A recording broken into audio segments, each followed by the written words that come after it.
Nandito tayo ngayon, as in very close na close tayo dito sa lumang tulay o lumang pundasyon ng tulay ng PNR dati. So nandito tayo sa Moncada, Tarlac.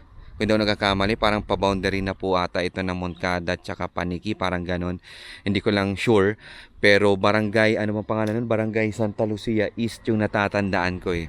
Paki-correct na lang ako ha, medyo ano lang, bobo lang sa ano sa lugar. Hindi, biro lang. Ito nga yun guys, oh. Tingnan nyo. Mga espre, no? Diba? So talagang nawala na yung lupa, yung elevated part na kukonekta dito sa pundasyon na ito. At dito sa pundasyon na ito mga espren, ayan kung inyo makikita, talagang sumisilip na eh. Nag-high na yung lumang mga materyales, yung pinakauna na malamang na tulay dito, bahagi ng tulay, bago po nila patungan ng konkreto.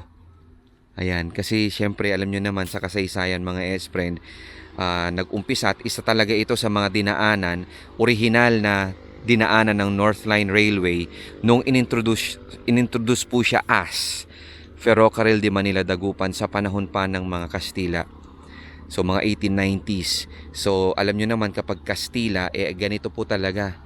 'Di ba ang mga common na materyales na ginagamit nila, mapasimbahan, lighthouse, mga bridge, lahat ng mga konstruksyon sa ilalim po ng Spanish colonial period.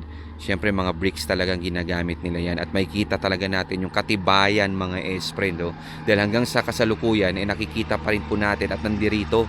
Ngayon, sa pakiwari ko kung tama lang din ito, nung panahon na naging Manila Railroad Company na siya, ibang dayuhan na yung humawak, hanggang sa naging Philippine National Railways, doon na talaga inintroduce yung paggamit po ng konkreto. Kaya itong mga original na mga tulay talaga, kinovera na lang nila. Katulad niya, no? Ayan, so kompletuhin na lang natin ito mga S-Friends sa isang, syempre, special episode natin sa pagtitrace na naman natin, pagtatrack down natin syempre sa mga dati pong dinaanan ng Philippine National Railways, yung kanilang mga tren, upang nang sa ganun ay kahit papano muli po natin maipaalala, ibig ko sabihin yung kasaysayan ng mga tren o yung mga ganitong klaseng structure na minsan pong syempre naging main transportation panorte.